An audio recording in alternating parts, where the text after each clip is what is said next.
And you and I are back for another episode of SEIYUU Lounge. This time around, let's kick off another entry in the Let's Talk About the CD corner, and let's go back in time to 2009 and revisit Mamoru Miyano's iconic Break.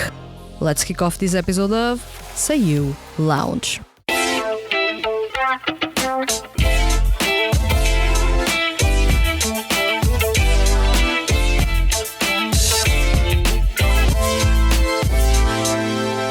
Welcome to SEIYUU Lounge. I am your host Vanessa, and today's episode is all about Mamoru Miyano's 2009 CD Break. Well, this is that moment in which I already have to classify a CD that it was one of my very first male SEIYUU CDs. I have to already classify it as a classic, which is crazy. It's been 14 years, it's 2023 right now. It's been 14 years since Break was released, and this was an iconic CD for many reasons. Break was Mamoru Miyano's first full-length album, and it was released in a time in which male SEIYUU barely did any solo work. There were many that were still trailing and seeing what they could do. There were others that were flirting with the idea and released a song here and there but didn't take music that seriously. But Mamoru Miyano arrived to actually take it really seriously, and Break was a good example of what Miyano was aiming to do. Of course, right now, for you that are listening to this episode, you may be quite familiar with Mamoru Miyano. He's actually the most popular male SEIYUU artist, basically. So there's no way around it. Even if you do not enjoy his music, or you do not enjoy pop music, but you do love Mamoru Miyano as a voice actor, you will be aware of his solo work. And you will be aware that he is by far the most successful male SEIYUU artist, I dare to say, and this is not even daring to say something, it's something that is basically confirmed. Mamoru Miyano is at the moment the most successful solo artist among male SEIYUU. So it is undeniable how important he is and how great of a work he has done so far as a solo artist, especially when he was trailing a path that many had trailed before, since the 70s, but not many male SEIYUU had achieved the things that he achieved back then, and no one would know that he would turn into a superstar by now. So it is quite interesting to see, and at times even revisit the music that Miyano has released in the past, especially this album, as it is completely different from anything he has released since, and see where he started and how much he has evolved as an artist, and the trends that he started to embrace, and some things that he kept in his DNA as an artist, and that still carry over to his music to this day. So Break was released in 2009, and I believe if you are around my age, basically to say the 30s, and if you have been following male SEIYUU for at least more than a decade, you have experienced it or gone through that era in which the music was completely different, and at least pop music had a completely different approach to its sound and what it could convey to the listener. Right now, and this is not a comment about Mamoru Miyano's music, it is a comment about pop music as a whole, and not necessarily pop music in Japan. Pop music right now, it's music that you can consume pretty fast. It is usually said that it is fast food. It doesn't have much content, it doesn't have any deep meaning, but it is fun to listen to, and it basically grabs your attention since the very start. Pop music back in 2010 or even in 2009 when Break was released was completely different, so the music had a bit more thought put into it.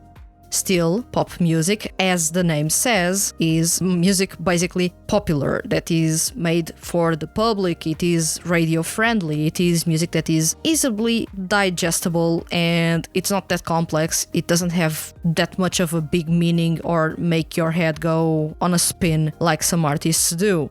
When you listen to Mamoru Miyano's Break, of course you won't have as deep a meaning as you had, for example, in Passage. That is an amazing album, and you won't have those messages that are more uplifting for his fans like he has in The Entertainment, but you have a different thing in here. For example, you now know Mamoru Miyano as an entertainer. He is and excels at dancing, entertaining you, and singing, and he does all of that in his live concerts. You do have a lot of dancing, a lot of singing. You have those emotional parts in the acoustic corner that he always has, and it's always a treat to listen to. And then you have the skits that he records in which he acts with other voice actors or friends of his that are not necessarily voice actors, and that it is basically a load of fun to watch.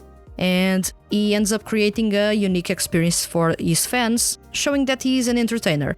It was Mamoru Miyano that basically, alongside Utapri and Tsuki Pro, that made me fully embrace this thing about reviewing and listening to male seiyuu music and to the groups.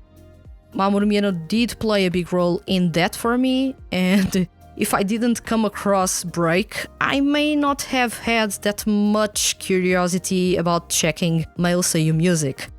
Honestly, if it wasn't for this CD, I probably wouldn't have had the courage to basically check music by any other male seiyuu back then.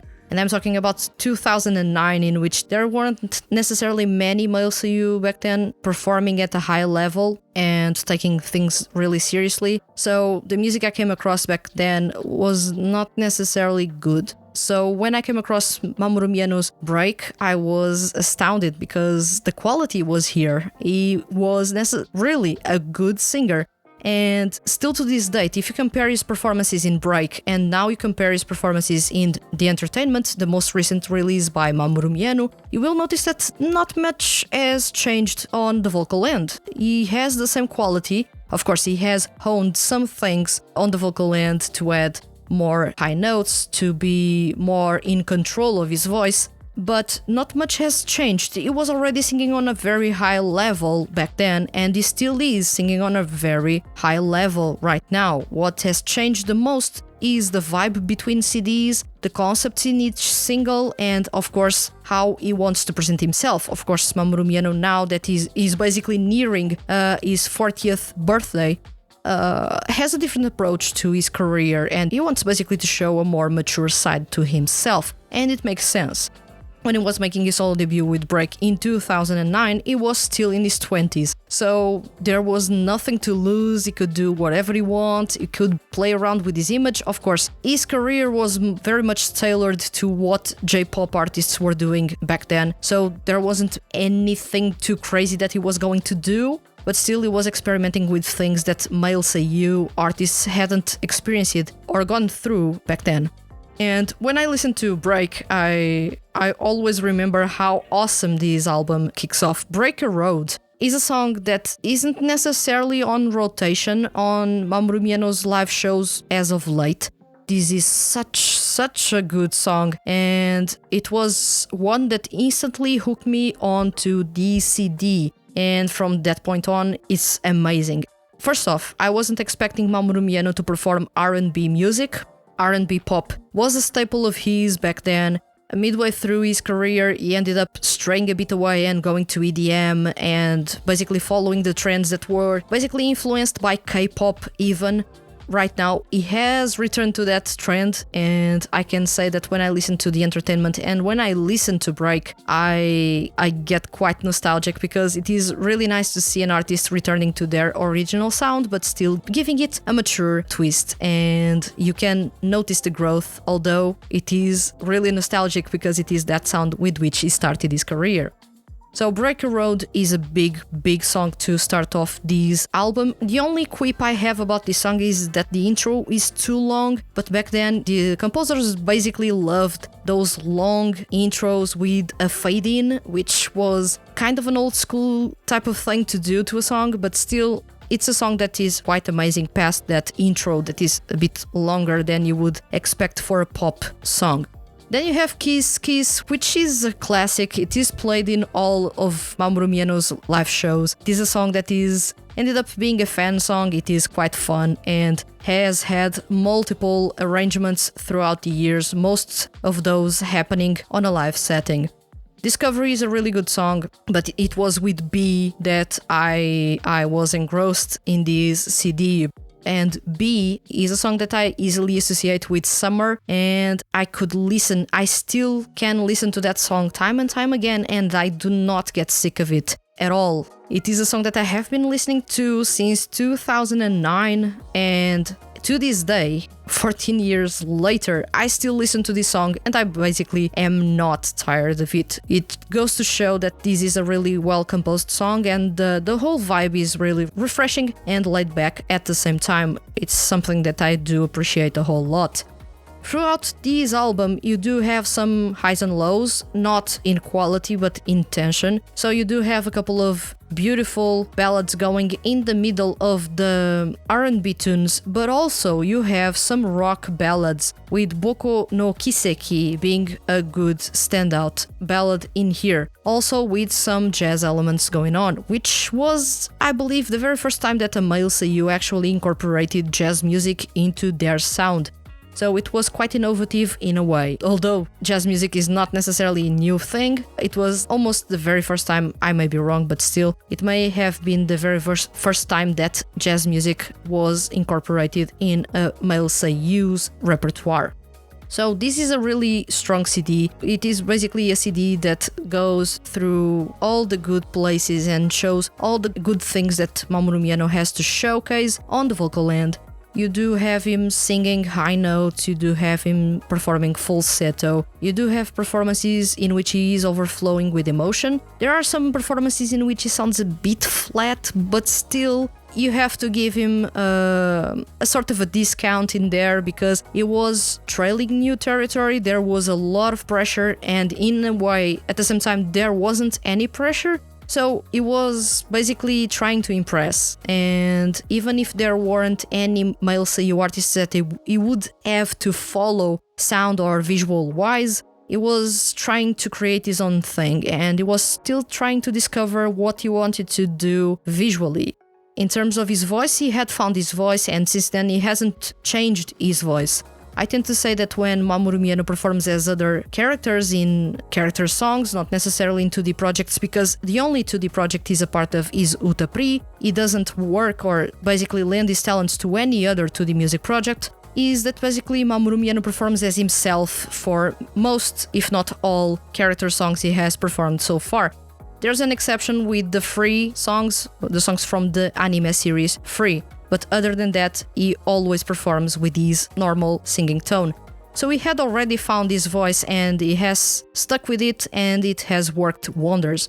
It's one of those cases in which if it's not broken, why change it? And it actually works for Mamoru Miyano, so let's roll with it, and it has worked pretty well. He has been one of the most consistent singers among male seiyuu. He has a vast repertoire with highlights after highlights, hit songs after hit songs.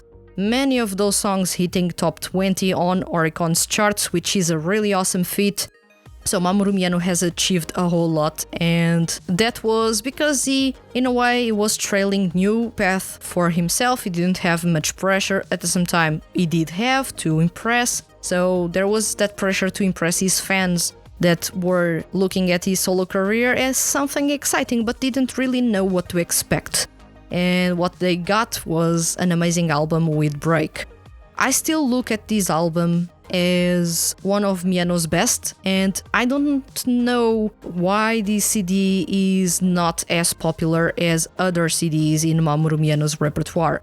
Honestly, by sheer quality and consistency, I would rate Break as Mamoru Miyano's top 3 best CD. In first place, I will add The Entertainment. Honestly, it is the best CD Mamoru Miyano has released so far. It's incredibly consistent. And second place, I would add Passage. In third place, there will be Break. For me, it is a nostalgic CD that it's really good at showcasing how good Mamoru Miyano was back then, and it still is really good. In hindsight, he was doing everything right, and he hasn't shown anything crazy since then. There were times in which he has played around with some things that you would deem a bit crazy given his start of career being all about R&B, but he has been crazy consistent throughout the years. It's over 15 years as a solo artist, which is crazy.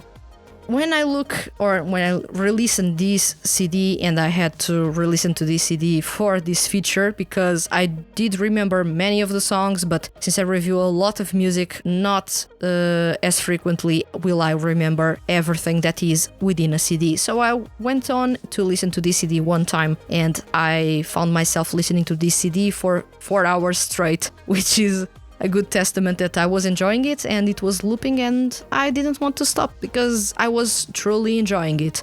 This is a CD that I hold really high in my esteem, and even if people do not consider it to be awesome, it is an album that for me it is quite amazing and has managed to pave a career for Mamoru Miyano that is remarkable.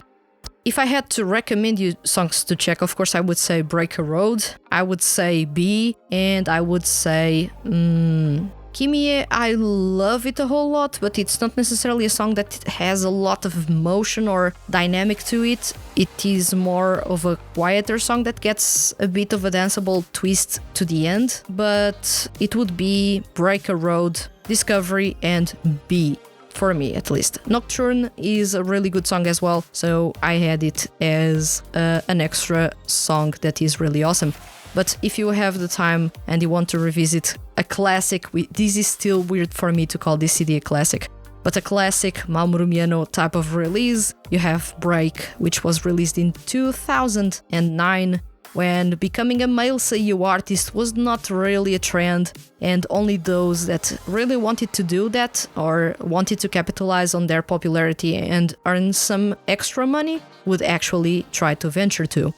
Mamoru Miyano, of course, does have a lot of passion for what he does, and he's an entertainer through and through, and you can see and hear that in this CD. Although this is not necessarily the concept or the vibe of entertainer that you now have with the entertainment, this still was a CD that showed that Mamoru Miyano had a lot to himself that could lead to awesome things in the future, and it actually led to awesome things in the future.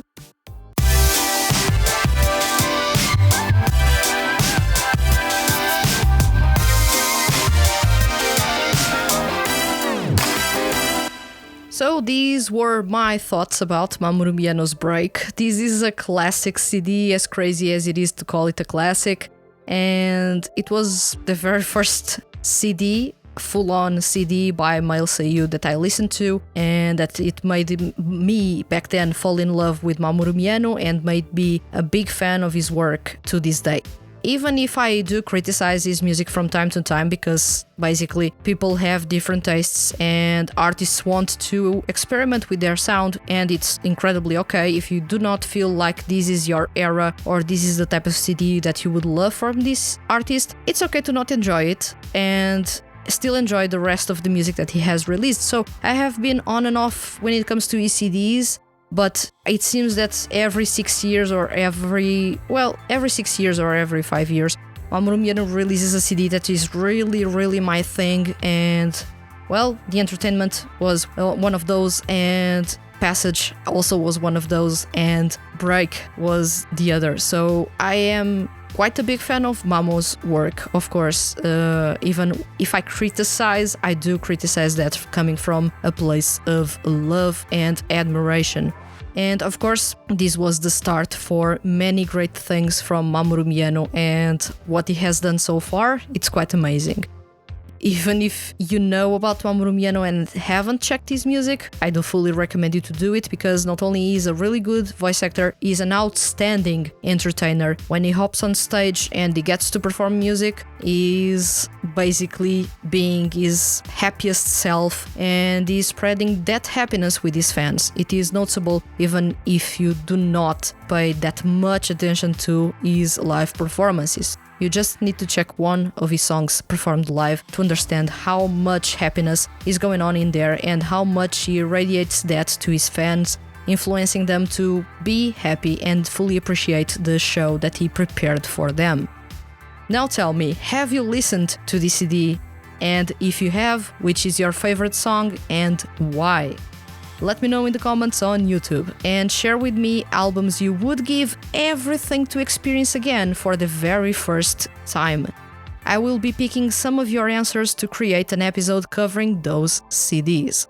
And remember, leave your comments as complex or as simple as they may be, and you can be featured on upcoming episodes of SEIYUU Lounge. If you enjoyed this episode and don't want to miss the hand that feeds HQ's weekly email SEIYUU and music-related content, hit the subscribe button. And if you are listening to this episode on a podcast listening platform, please consider following the podcast and leaving a review. Leaving a review is really simple and helps other people find this podcast and fall in love with male SEIYUU artists and 2D groups. I'll return next week with another episode of SEIYUU Lounge. Thank you for listening and see you guys around.